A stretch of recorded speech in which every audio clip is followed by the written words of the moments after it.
केलं तरी चालू शकतंय.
अवतार तुम्हारा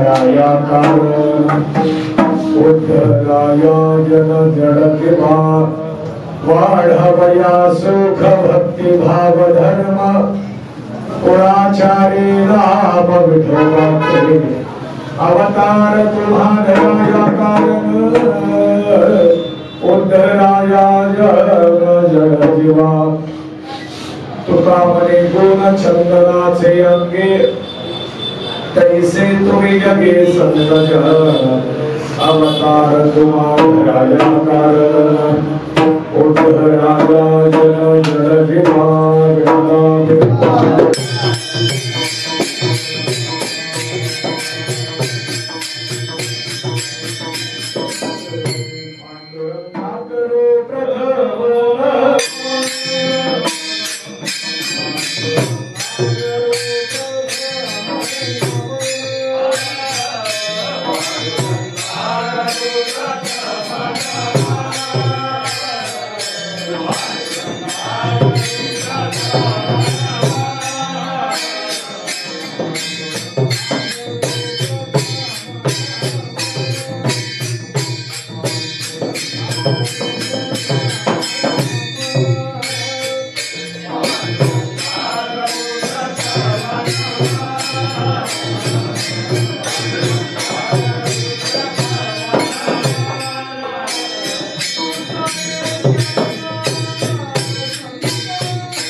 चारुपादानि कथयेता विस्तार बाबाजी सद्गुणो दासतगा नमो ज्ञानेश्वरा नमो ज्ञानेश्वरा निवृत्तिदार सोपान देवा मुक्ताबाई नमो त्रिभुवन पावनी पात्रय जननी देवाचे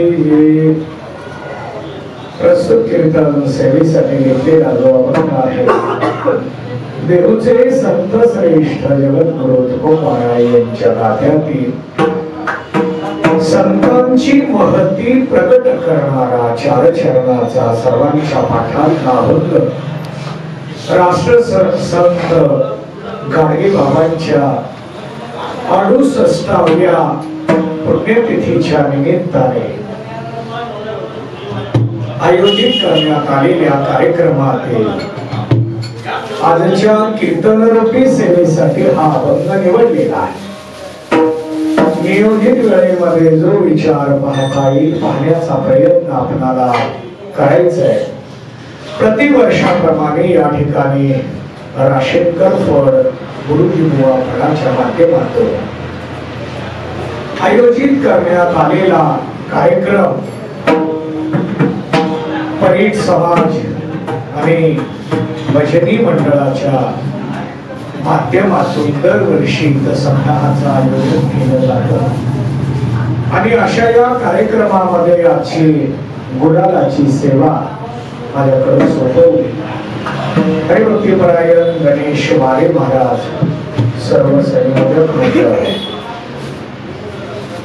अध्यक्ष पदाधिकारी सर्व मंडळींच्या आपुलकीतून इथे येण्याचा योग मला प्राप्त होत असताना संत महतीचं जे चिंतन पाहता येईल पाहण्याचा प्रयत्न करू।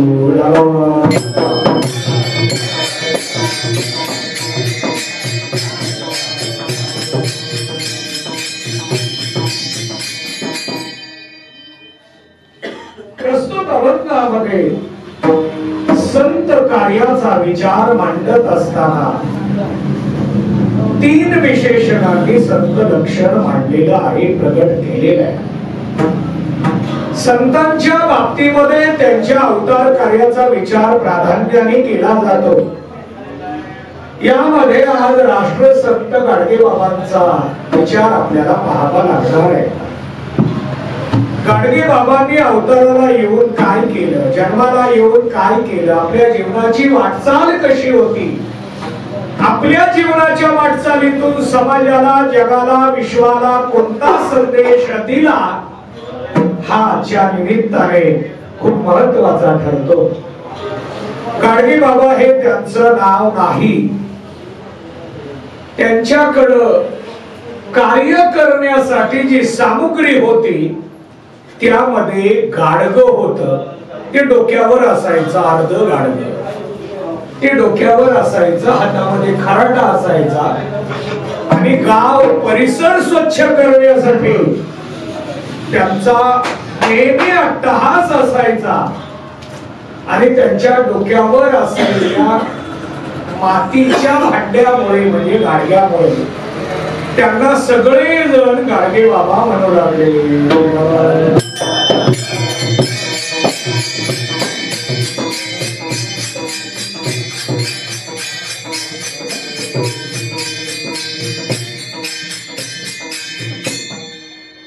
शरीराला ठेवलेलं नाव, कार्याला ठेवलेलं नाव वेगवेगळं आहे।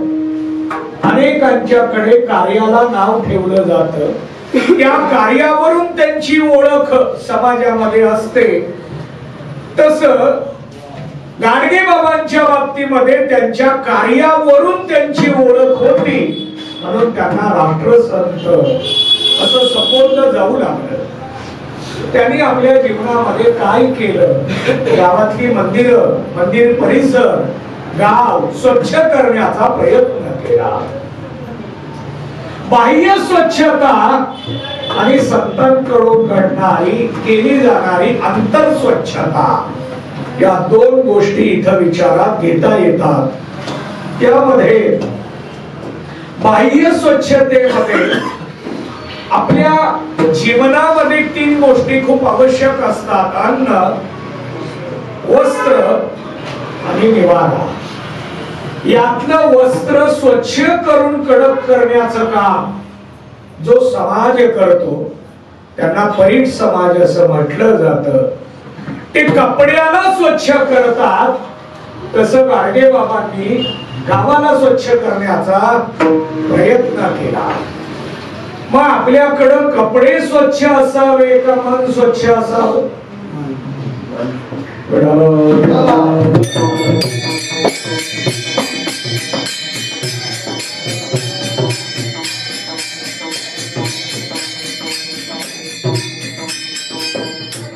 थोडासा वेगळा प्रश्न, स्वच्छ असावं मन का शुद्ध असावं?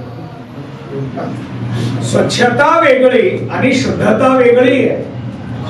याचा विचार करत असताना महाराजांनी लक्षण मांडलेलं आहे. तुका म्हणे चित्त करा रे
खूप सुंदर प्रमाणे आपण आपलं चित्त, आपलं मन निर्मळ बनवावं, शुद्ध बनवावं. त्यावेळेला येऊनी गोपाळ, तो गोपाळ यावा म्हणूनच गाडगे बाबांचं भजन होतं. गोपाळा गोपाला देवकी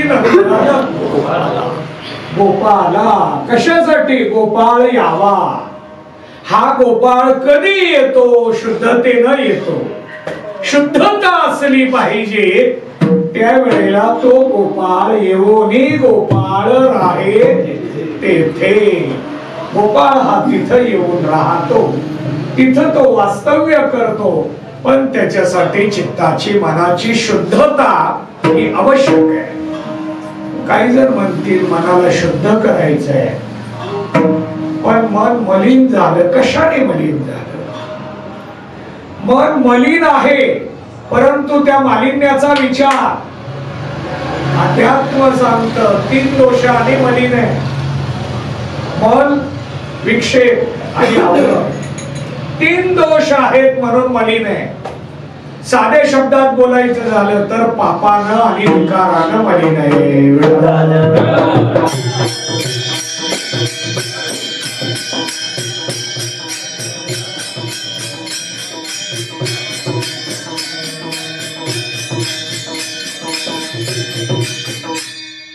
पाप बाजूला काढायचंय, मग पाप बाजूला जाईल का? बघा, मंदिर स्वच्छ करायचंय, घर स्वच्छ करायचंय, अंगण स्वच्छ करायचंय. स्वच्छ करत असताना पुन्हा घाण होणार नाही याची काळजी घेत स्वच्छ करायचंय. रांगोळी व्यवस्थित पूर्ण तयार होईपर्यंत रांगोळी काढणारे काळजी घेतात. रांगोळी पुसू नये, मोडू नये. पूर्ण तयार झाल्यानंतर त्याच्याकडे दुर्लक्ष करतात. आता जाऊ दे, कोणाचाही पाय पडला तरी काही अडचण नाही. रांगोळी तयार होईपर्यंत त्याच्यावर एकाला पण येऊ देत नाही. दिसत नाही का रांगोळी चालू आहे, आम्ही रांगोळी घालतोय, रांगोळी तयार करतोय. रांगोळी तयार झाल्यानंतर पुढं मात्र तसं पाप बाजूला काढायचंय, पण दुसरं करत करत काढायचंय का दुसरं थांबवून काढायचंय? बघा, याचा विचार शब्द बदलून मांडतो.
न द्यावी वसती, बाहेरच्याला आत येऊ देऊ नये. आतल्या दोषाचं काय करा? बाहेरचे दोष आत येऊ नये, पण आतल्या दोषाचं काय करावं? करावे ते शांती वासनेची अशुद्धता म्हणतात. गाडगे बाबांनी जी शुद्धता केली ती ही शुद्धता आहे. पण बहुतांश मंडळीने बाह्य शुद्धताच विचारात घेतली. बाह्य शुद्धता करावी, पण अंतर शुद्धता सुद्धा खूप गरजेची आहे, आवश्यक आहे. अंतर शुद्धतेवर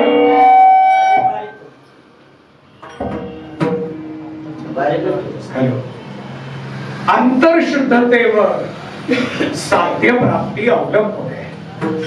आम्हाला जर साध्याकडे जायचं असेल, साध्य प्राप्ती करून घ्यायची असेल, तर अंतर शुद्धता खूप महत्वाची आहे. बघा, तुकोबरायांनी इकडे त्यांनी लक्षण मांडलंय, भजन करायचंय, शुद्धतेतून भजन व्हावं. आपलं आता भजन चालू आहे ते शुद्धतेसाठी चालू आहे. शुद्धतेसाठी शुद्धतेनंतर दोन प्रकार आहेत. पाहावे गावे गीत शुद्ध करो लिया चित्त तुझ भावा हे देव, अरे हा सुलभ उपाय सांगता. गीत गावं, भजन करावं, भावे गावे. भावयुक्त अंतःकरणाने भजन करताना चित्ताची शुद्धी आवश्यक आहे. चित्त शुद्धतेनं आम्ही पुढे गेलं पाहिजे. राष्ट्रसंत गाडगेबाबांनी आपल्याला हा संदेश दिला आहे की तुम्ही स्वच्छताही करा आणि शुद्धताही करा. बघा, आपल्या अंगावर जर कपडे खराब असतील, धरून चला गाडी रिपेरिंग करणारा मेकॅनिक आहे, दिवसभर त्यानं काम केलेलं आहे, गाडी रिपेरिंग करण्याचं काम केलं.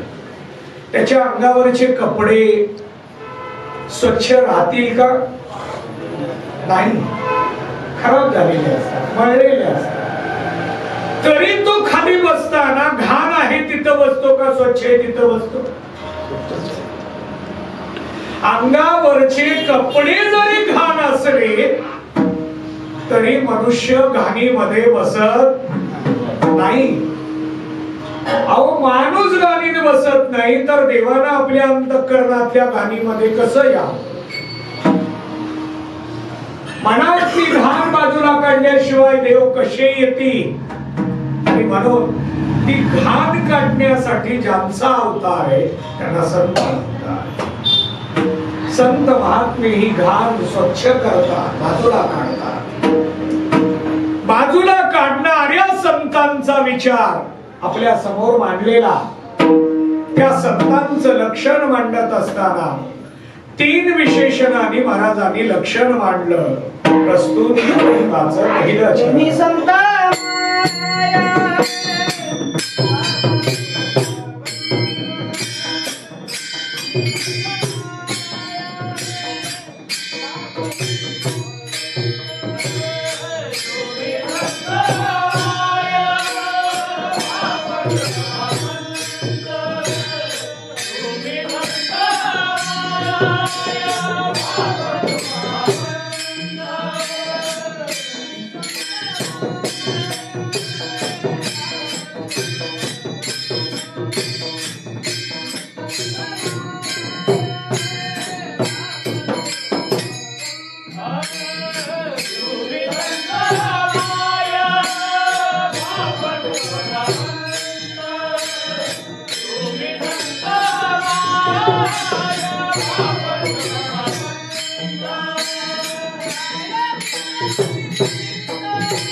त्या संतांचं वर्णन महाराजांनी आपल्या समोर 3 विशेषणांनी केलेलं आहे.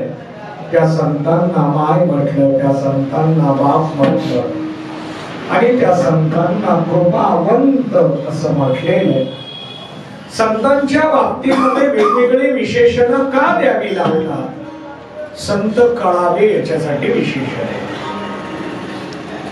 संतांना माय ही उपमा दिली, आमच्या दृष्टीने ती उपमा आहे.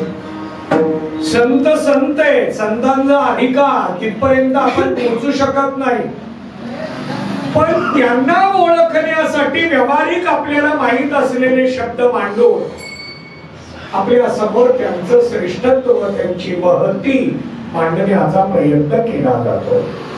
आम्हाला माय माहिती आहे, बाप माहिती आहे, आणि म्हणून माय अधिकार काय आहे, माय कोणाला म्हटलं जातं, माय या शब्दामध्ये प्रेमाचा अंतर्भाव कसा आहे ते संतांच्या ठिकाणी आहे असं तुकोबारायांना सांगायचंय. पण तेवढंच आहे असं नव्हे. माय म्हणून वर्णन केलं याचा अर्थ माय एवढंच प्रेम आहे असं नव्हे. मांडण्याचा तो भाग आहे, मांडण्याचा तो एक प्रकार आहे की संत मायवत प्रेम करता, नवे नवे मायेपेक्षा सुद्धा जास्त प्रेम करतात.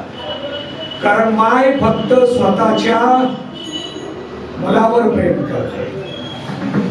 जन्म दिलेला मुलगा कितीही खोडकर असू द्या, कुठलीच माय आपला मुलगा चुकतो असं म्हणत नाही. त्याचे मित्र चांगले नाही तो, आमचा मुलगा चांगला आहे पण मित्र चांगले नाही, त्या मित्राच्या घरची असत ना. आमचा मुलगा चांगला आहे पण त्याचे मित्र चांगले नाही. कुठलीही माय आपल्या मुलामध्ये दोष पाहत नाही.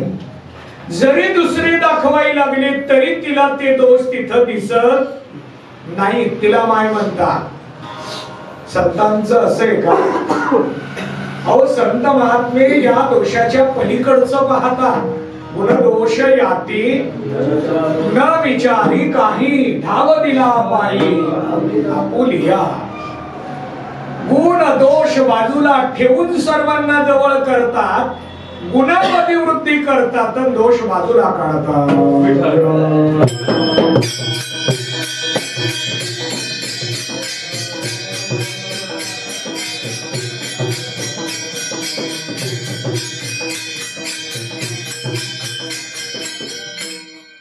संतांच्या कार्याचं चिंतन खूप मोठं आहे, आपल्याला त्याचा विचार करायचा आहे. सर्वांनी मोठ्या प्रेमाने एक वेळ भजन करू, नंतर उर्वरित चिंतन.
अवतार तुम्हारा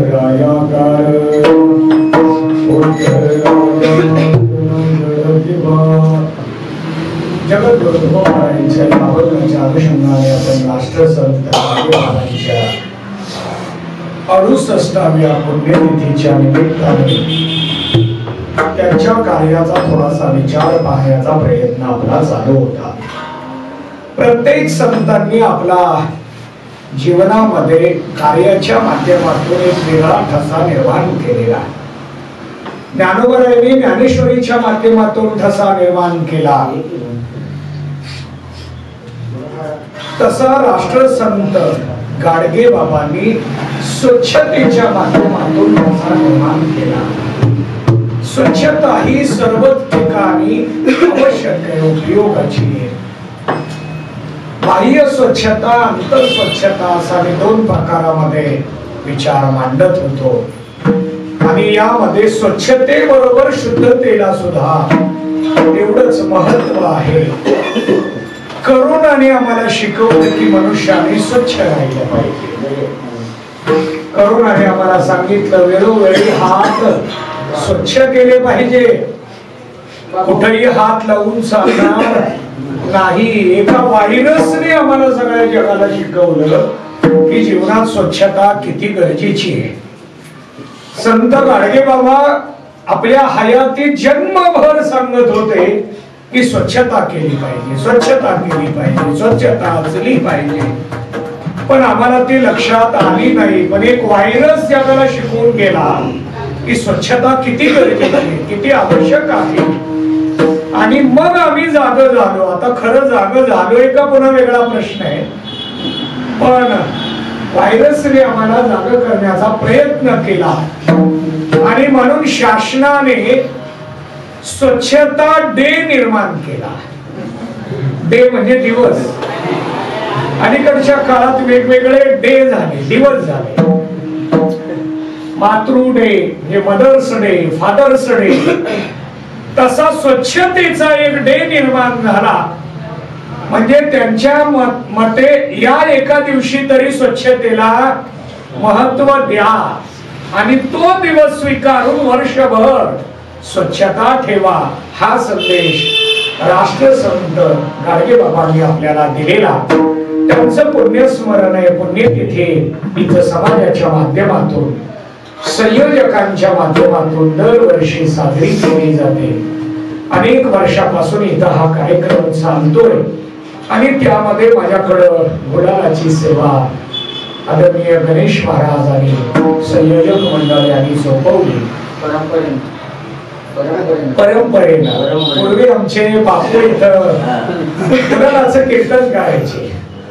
त्यांच्या बरोबर मी अनेक वर्ष इथं गुलालाच्या कीर्तनाला आलो. आणि नंतर गणेश महाराजांनी मला ही बापूंची सेवा, पण माझ्या लक्षात तिथी राहत नाही. आणि म्हणून त्याच्या जवळपास जर स्मरण करून दिलं की मग मात्र तो दिवस रिकामा ठेवता येतो. माझा व्याप त्यांनाही माहिती आहे. मी काही असं माझ्या व्यापामुळं थोडस माझ्या स्मरणात राहत नाही. आणि आता शब्द देताना पुढची डायरी नसते. पुढची डायरी नसल्यामुळं ती मोठी अडचण ठरते. आणि म्हणून मध्ये थोडासा माझ्याकडून इथं अंतर पडलं. पण पुन्हा गणेश महाराजांनी माझ्याकडे ही सेवा सोपवली. आज खरं तर मला खूप ताण आहे, परंतु इथली परंपरेची सेवा आहे, दरवर्षीची सेवा आहे, गाडगे बाबांची सेवा आहे म्हटल्यानंतर मीही ही सेवा घेतली. आज यांनी दिंडीच्या माध्यमातून गाडगे महाराजांचा खूप चांगला उत्सव सर्व समाज बांधवांनी मिळून हा साजरा केला. एक वेगळी प्रथा, वेगळा प्रयोग, वेगळी परंपरा निर्माण करण्याचा या माध्यमातून हा स्तुत्य असा उपक्रम या ठिकाणी साजरा केलेला. आपण फुलं टाकायची आहेत. सर्वजण उठून उभे राहा.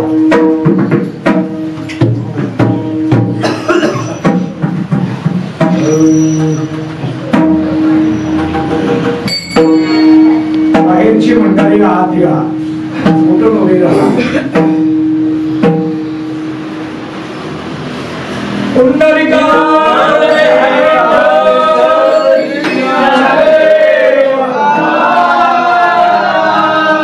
संत गाडगे महाराज की जय. गोपाला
अवतार तुम्हा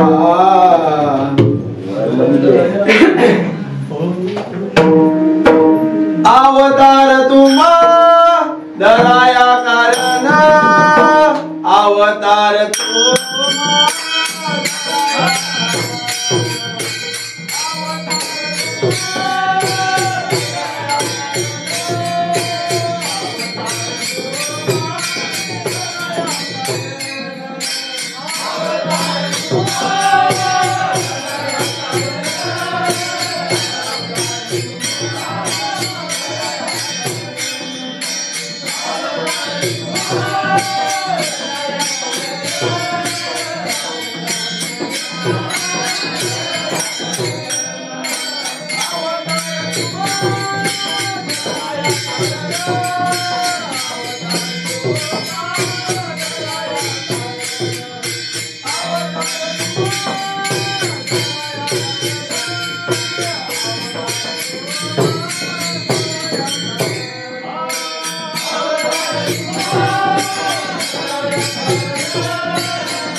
आता इथं गाडगे महाराजांच्या पुण्यतिथीनिमित्त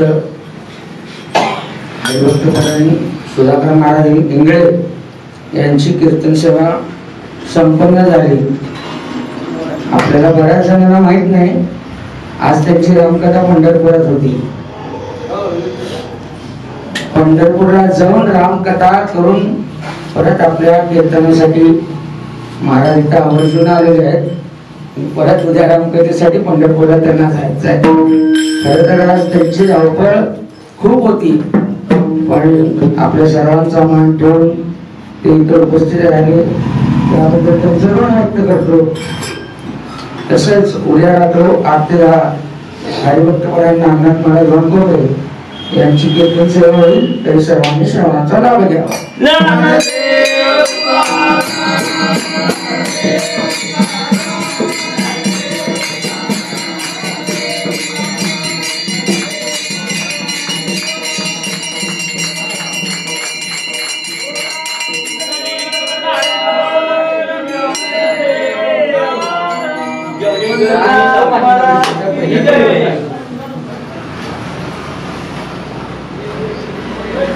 राष्ट्रसंत गाडगे महाराजांची 68वी पुण्यतिथी आज ज्ञानेश्वर माऊली मंदिर येथे तिथीनुसार साजरी करण्यात आलेली आहे. काही जणांना प्रश्न आहे की 20 डिसेंबर असताना तिथीनुसार आपण का साजरी करतो, तर कोणत्याही संतांची पुण्यतिथी हा सोहळाच मोठाच असतो. तुकाराम बीज असो, माऊलींचा समाधी सोहळा असो, त्या न्यायानं आपण जर गाडगे महाराजांना राष्ट्रसंत म्हणतो, तर आज तागायत जसे बाबा गेले तेव्हापासून आज 68 वर्ष झाली इथं परंपरेनं सर्वांच्या सहकार्यानं पुण्यतिथी गाडगे महाराजांची साजरी होत आहे. आजच्या पुण्यतिथी निमित्त अखिल भारत वारकरी मंडळाचे राष्ट्रीय अध्यक्ष सुधाकर महाराज इंगळे यांची गुलालाची कीर्तन सेवा इथं संपन्न झाली. वास्तविक पाहता त्यांना रामकथा होती पंढरपुरात, पण आपल्या सर्वांच्या प्रेमाखातर ते खास पंढरपूरहून इथं आले. आणि विशेष असं सांगावं असं वाटतं की त्यांची सेवा म्हणजे कशी होती की माझ्या वडिलाची मिरासिका देवा, तुझी चरण सेवा पांडुरंगा. त्यांच्या अगोदर त्यांचे वडील हरिभक्त परायण आदरणीय अनंत महाराज इंगळे यांची कीर्तन सेवा इथं होत होती. त्यांच्यानंतर त्यांच्या पश्चात त्यांचे चिरंजीव हरिभक्त परायण आदरणीय सुधाकर महाराज इंगळे यांची कीर्तन सेवा आज रोजी तिथीनुसार पुण्यतिथीसाठी इथे संपन्न झाली. त्या कार्यक्रमासाठी सर्वजण उपस्थित राहिले, त्याबद्दल सर्वांचे आभार.